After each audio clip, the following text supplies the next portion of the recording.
बिस्मिल्लाहिर्रहमानिर्रहीम। अॼु जो मौज़ू ऐं उनवान आहे ज़कात कंहिंखे ॾिजे। त मसइलो आहे जिन माण्हुनि खे ज़कात ॾिजे थी उहे हेठि अर्ज़ु कजनि था त कहिड़नि कहिड़नि माण्हुनि खे ज़कात ॾेई सघिजे थी। पहिरीं फ़क़ीर उहो जंहिं वटि निसाब खां घटि माल हुजे या निसाब जेतिरो माल हुजेसि मगर ओतिरो उन ते कर्ज़ु हुजे या उहो निसाब हाजत असलीअ खां बचियलु न हुजे।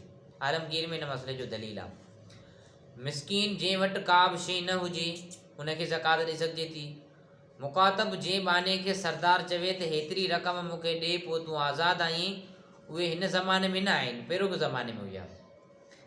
गार में अहिड़ो कर्ज़ी जंहिंजी मिल्कियत कर्ज़ खां निसाब जेतिरी वधीक बचियलु न हुजे, या अहिड़ो माण्हू जंहिं ते ॿियनि जो कर्ज़ु एतिरो हुजे जो उहो अदा कजे त निसाब जेतिरो माल न बचे थो, ऐं संदसि कर्ज़ु अहिड़नि माण्हुनि ते हुजे जिन खां वठणु नामुमकिन हुजे।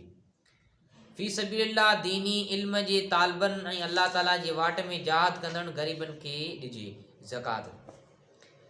ऐं ज़कात कंहिंखे नथी ॾिजी सघे। मसइलो पुट पोटा पोटियूं धीअरूं ऐं ॾोटा ॾोटियूं वग़ैरह खे ज़कात न ॾिबी।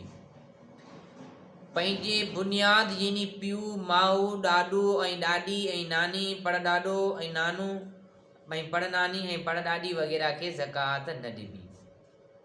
मसइलो ज़ाल पंहिंजे मर्द खे या मर्द पंहिंजे ज़ाल खे ज़कात नथो ॾेई सघे।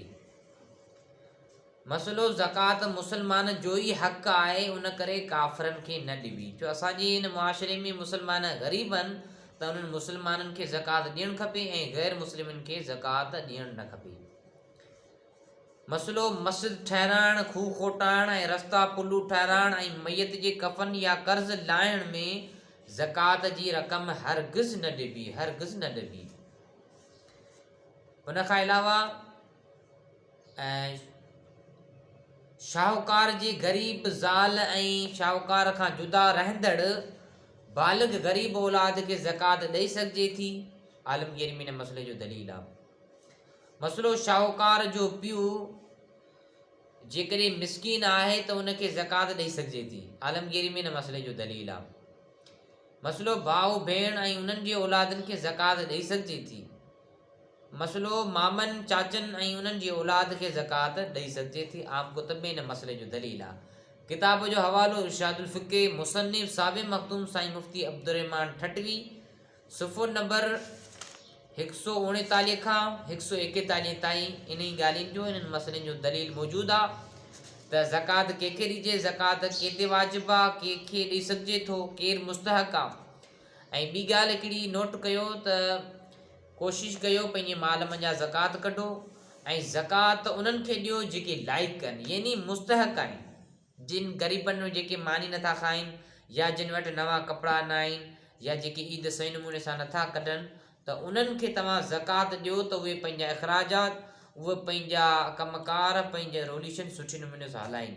तव्हांजी ज़कात तव्हां कढंदा त तव्हांजे माल में बरकत पवंदी ऐं अल्लाह पाक तव्हांजी रोज़ीअ में रिज़्क़ में बरकतूं ॿीणियूं टीणियूं विझंदो। छो ज़कात माल खे नफ़े ई नफ़ो ॾींदी आहे। त इन जे करे असां मुसलमाननि खे खपे त ज़कात कढूं, ख़ूब ज़कात कढूं ऐं अल्लाह जे राह में ख़र्च कयूं। छो त असदको रद्दुल बला, सदको मुसीबतनि खे टारींदो आहे। ज़कात पंहिंजो रोज़ो जिस्म जी ज़कात आहे ऐं जेकी उहा ज़कात पैसनि वारी आहे उहा तव्हांजे माल खे साफ़ करे छॾींदी आहे। वमा अलैना इल्लल बलागुल।